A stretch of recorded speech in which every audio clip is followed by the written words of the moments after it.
खास मेहमान हमारे साथ जुड़ रहे हैं। MM अंसारी हैं, पूर्व सदस्य हैं UGC के। इसके अलावा मनु शर्मा कटारिया हैं, एसोसिएट प्रोफेसर हैं दिल्ली यूनिवर्सिटी में। तो सबसे पहला सवाल आपसे ही पूछना चाहूँगी अंसारी साहब यहाँ पर मैं, कि मातृभाषा की बात जो की जा रही है या स्थानीय भाषा की बात जो की जा रही है, अगर ये नीति लागू होती है और अगर ये प्राइवेट स्कूल्स तक नहीं पहुँचती है, क्योंकि कई बार हम देखते हैं कि प्राइवेट स्कूल की मोनोपोली चलती है, उनकी ऑटोनॉमस वो बॉडी होते हैं, तो कई बार वो नहीं सुन रहे होते हैं। ऐसे में अगर सरकारी स्कूलों में इस पैटर्न को, इस नीति को लागू किया गया, तो जो सरकारी स्कूल के बच्चे, हम जानते हैं कि क्या इस व्यवस्था है, किस तरह की स्थिति है हमारे यहाँ शिक्षा की, वो तो और पिछड़ जाएंगे। बिल्कुल आपने सही कहा। और मैं बताऊंगा कि हम लोगों ने जब अपनी एजुकेशन शुरू की तो जाहिर है कि वो मातृभाषा से शुरू हुई, लेकिन धीरे धीरे जो पता चलता है कि जब हम आगे बढ़ते हैं तो हमारे लिए हिंदी पढ़ना ज़रूरी है, और जो बच्चे साइंस और इंजीनियरिंग में जाना चाहते हैं वो समझते हैं कि उनके लिए इंग्लिश पढ़ना ज़रूरी है। तो ऐसे जो इलाके हैं जहाँ यूपी, बिहार या उड़ीसा, तो वहाँ पे लोअर लेवल्स पे लैंग्वेज स्किल्स इतनी अच्छी नहीं है कि वो बच्चों को इस काबिल बनाए कि वो एक लैंग्वेज से दूसरी लैंग्वेज पे स्विच ओवर कर जाएं।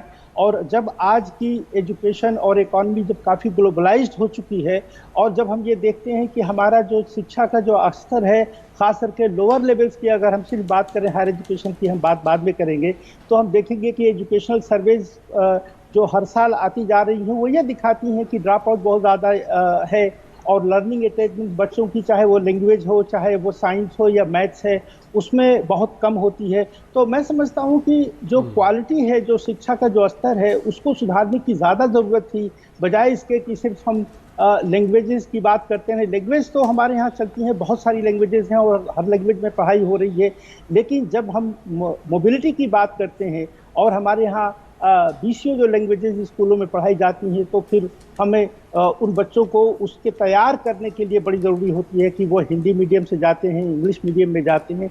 तो जो हमारे पास जो 3 लैंग्वेज फार्मूला थी और रही है, वो मैं समझता हूँ कि बड़ी इफेक्टिव रही है, बड़ी जानदार रही है, जिससे कम से कम बच्चे जो है अपने समाज से भी कम्युनिकेट कर सकें, अपने कल्चर से भी क्लोज रहें, और फिर दुनिया में जो एडवांसेस हो रही हैं साइंस टेक्नोलॉजी में, उसको भी हासिल करने के लिए, उसको समझने के लिए जो वर्ल्ड की लैंग्वेजेस हैं, वो इंग्लिश हो चाहे और जो इंटरनेशनली रिकॉग्नाइज्ड हों, उसमें उनकी महारत होनी चाहिए, उनमें उसकी काबिलियत होनी चाहिए। तो मैं समझता हूँ कि हमारी एजुकेशन पॉलिसी को इस तरह की एक कोहेरेंट पॉलिसी आनी चाहिए कि ठीक है, हम अपनी एजुकेशन को मदर लैंग्वेज से तो शुरू करते हैं, लेकिन समाज में जब हम आगे बढ़ते हैं तो हम देखते हैं कि हमारा इंटरेक्शन जो है हर तरह के लोगों से होता है, और हमारी एबिलिटी जो है उससे इम्प्रूव होनी चाहिए। तो लैंग्वेज की तो बात एक इम्पॉर्टेंट है, लेकिन उसके साथ साथ जो सब्जेक्ट स्किल्स हैं, उसमें जो हम लोग हर साल एक जो सर्वेज आती हैं अलग अलग तरीके से, जहां लर्निंग अटेनमेंट का जिक्र होता है कि हमारे बच्चों की लर्निंग अटेनमेंट बहुत अच्छी नहीं होती, जिसकी वजह से वो आगे बहुत ज़्यादा एजुकेशन से फ़ायदा नहीं उठा पाते, उसके बारे में कुछ कहा नहीं। और आपने अपने इंट्रोडक्टरी रिमार्क्स में एजुकेशन की फंडिंग का ज़रूर जिक्र किया है।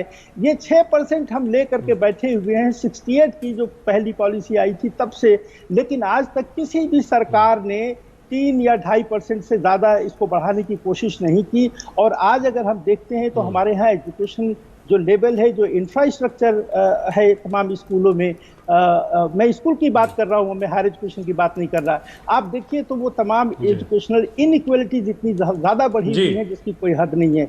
और जब हम अगर मान लीजिए लैंग्वेज की पॉलिसी की बात करते हैं, तो हमारे बचपने में मैं नहीं समझता कि किसी भी गाँव में कोई इंग्लिश स्कूल था। आज जाइए वहाँ देखिए डजन्स ऑफ पब्लिक स्कूल और इंग्लिश मीडियम स्कूल्स आ चुकी हैं।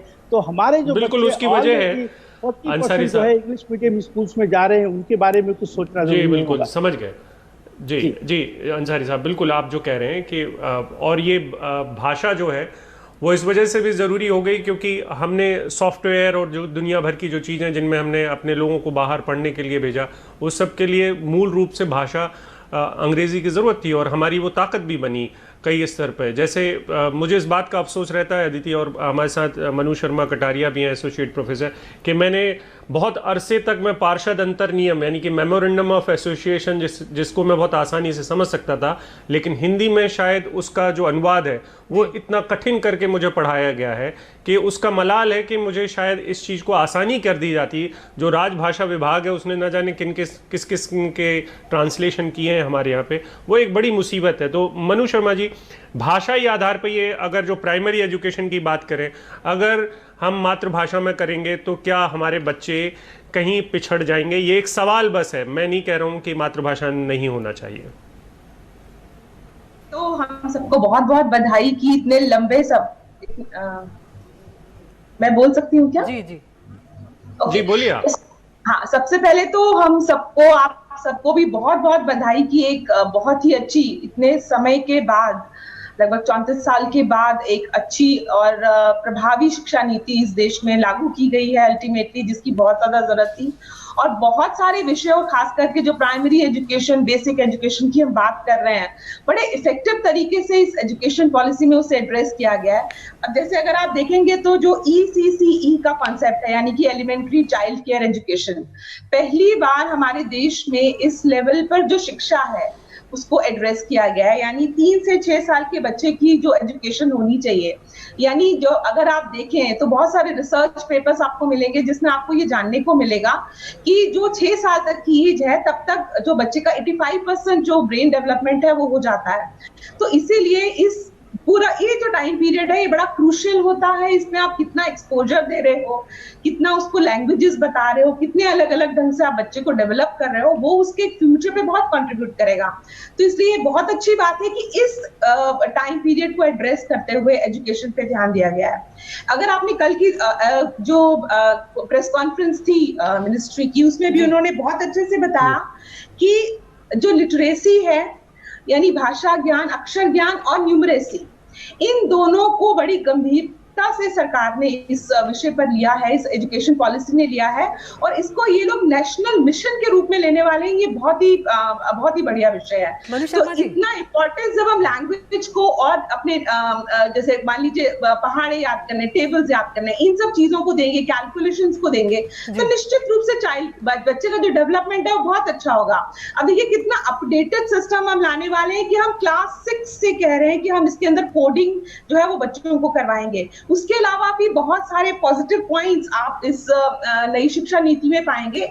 यानी जो अनरिप्रेजेंट या अंडर रिप्रेजेंटेड ग्रुप्स हैं उनके बारे में इसमें बहुत अच्छे से इन्होंने मेंशन किया है कि उनको हम लोग। मनु शर्मा जी, एक सवाल मैं आपसे जानना चाहती हूँ। आपने कहा कि बहुत ही प्रभावी एजुकेशन सिस्टम जो है वो आने जा रहा है, लेकिन हमारे यहाँ तो यही कहा जाता है कि कानून में हमारे यहाँ कोई कमी नहीं, उसे ठीक से लागू करने की जरूरत है। तो शिक्षा व्यवस्था को लेकर आपको नहीं लगता कि हमारी शिक्षा में कोई उतनी दिक्कतें नहीं थी अगर बहुत ज़्यादा बारीकी से ना देखा जाए? क्योंकि बहुत बड़े बड़े अकेडमिशियंस हैं हमारे देश में और रह चुके हैं। तो अगर जो शिक्षा नीति थी उसे ठीक तरीके से लागू किया जाता तो वो बेहतर होता, क्योंकि आज भी ग्रामीण इलाकों में तीसरी, चौथी, पाँचवीं के जो बच्चे वो ठीक से हिंदी भी नहीं पढ़ पाते। तो उसे ठीक से लागू करने की जरूरत है बनिस्बत आप नई शिक्षा नीति ले आए।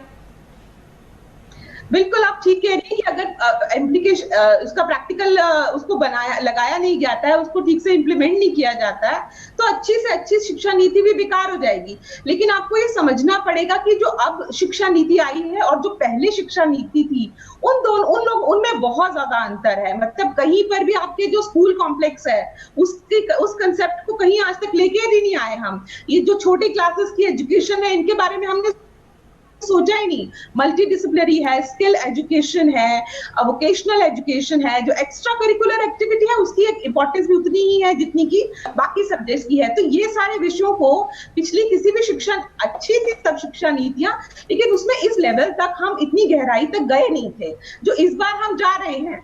और अगर एक अच्छे एफर्ट से, एक पॉजिटिव एफर्ट से एक शिक्षा नीति बनी है तो मुझे लग रहा है हम लोग पॉजिटिव रहे और उससे पॉजिटिवली कंट्रीब्यूट करें कि इतनी अच्छी शिक्षा नीति जो आई है वो इम्प्लीमेंट भी हो।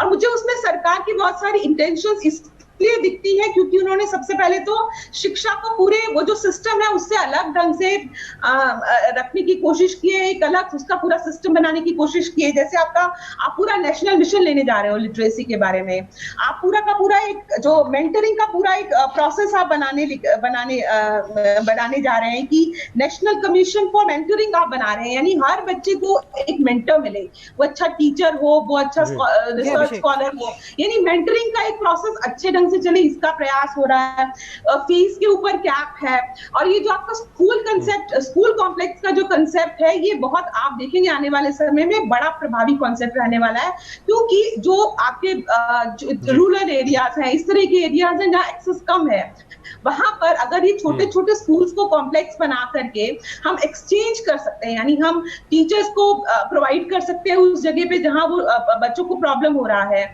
या कुछ और मटेरियल है, लैब्स का है, बुक्स का है, तो इस तरह से अवेलेबिलिटी इंक्रीज करना और उसके लिए प्रैक्टिकली क्या क्या किया जा सकता है, उसके ऊपर एक बहुत सिंसियर एफर्ट मुझे इसमें दिखता है। निश्चित रूप से इम्प्लीमेंटेशन। यहाँ पर अभिषेक अंसारी साहब भी कुछ कहना चाहते हैं। जी, मैं कुछ बड़ी मोटी बातें कहना चाहता हूँ। पहली बात तो ये कि अब भी हमारे यहाँ यूनिवर्सलाइजेशन ऑफ एजुकेशन नहीं हो पाया है, और मैं इस बात की तरफ इशारा करना चाहता हूं कि जब क्विट इंडिया मूवमेंट जब लॉन्च हुआ था वे बैक 1942 में, तो ब्रिटिश सरकार ने हिंदुस्तान में सबको खुश करने के लिए कहा कि हम 10 साल के अंदर अंदर जो है 100% लिटरेसी ले आएंगे, और उस वक्त हमारी लीडरशिप ने उसका एतराज़ किया, कहा कि 10 साल तो बहुत लंबा समय है, हमें लिटरेसी जो है बहुत जल्दी हासिल करना है। और अब आप देखिए कि तब से और आज तक अब इस सरकार ने जो कैबिनेट से अप्रूव कराया है ये एजुकेशन पॉलिसी, उसमें कहा है कि 2030 में जाकर के कहीं हम फुल 100% लिटरेसी ले आ पाएंगे। पहली बात तो ये कि अगर आप देखें कितना अंतर आ गया, लगभग 100 साल का अंतर होने जा रहा है, और अब तक हमारे यहाँ फुल लिटरेसी नहीं आई। एक बात। दूसरी बात ये कि अभी जो ये पॉलिसीज हैं, ये हम पिछले 6 साल से डिस्कस करते चले आ रहे हैं, लेकिन अभी तक कुछ हासिल नहीं हुआ। और हमारे यहाँ एजुकेशन जो है वो कई लेवल पे हैंडल होता है। सेंट्रल गवर्नमेंट है, स्टेट गवर्नमेंट्स हैं, लोकल बॉडीज अपनी इंस्टीट्यूशन चलाती हैं, और आपने जैसा जिक्र किया कि जो हमारी एजुकेशन पद्धति है वो स्टेट्स बहुत जगहों पे अलग फॉलो करती हैं, सेंटर अलग फॉलो करती है, लोकल बॉडीज की अलग हैं। तो इनको पूरा कोऑर्डिनेट करना और उनमें तमाम में एक्सेप्टेंस ले आना, ये एक मैं समझता हूँ कि बहुत बड़ा चैलेंज होगा।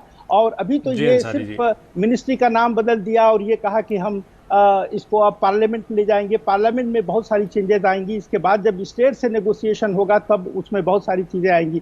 दूसरी बात मैं आपसे कहना चाहता हूँ, जो बड़ी इंपॉर्टेंट बात यूँ हो जाती है कि हमारे जो पूरे लेबर फोर्स की जो पॉपुलेशन है उसमें 10% ही लोग हैं जो एजुकेशनली, वोकेशनली और टेक्निकली ट्रेंड है, जबकि कोरिया और चाइना और यूएस और यूरोप में ये 80 to 90% है। अब हमारी सरकार ने कहा है कि 2025 में जा करके हमारे यहाँ ये 50% हो जाएंगे। तो पहली बात तो थोड़ी कमी है हमारे पास, आपको रोकना चाहेंगे यहाँ पर। मैं एक सेकंड में खत्म करूंगा। मैं कहना चाहता हूँ कि एक तो ऑलरेडी हमारे यहाँ जो लेबर फोर्स है वो अनस्किल्ड है as compare to other countries, जिससे हमें कम्पीट करना है। और हम आत्मनिर्भर की बात करते हैं, जब तक हमारे यहाँ ये एफिशिएंसी प्रोफिशिएंसी नहीं होगी, स्किल्ड पॉपुलेशन नहीं होगी, तो अब अगले 5 साल में मैं नहीं समझता कि ये 10% से आंकड़ा जो है हमारा 50% तक पहुंच जाएगा। बिल्कुल। इसके साथ साथ जो एजुकेशन असमानता है, कमी है, उसको एड्रेस नहीं किया है। टॉपिक बहुत बड़ा है जी, टॉपिक बहुत बड़ा है मनु शर्मा जी, मैं समझ सकता हूँ आप भी इसमें जोड़ना चाहती हैं, लेकिन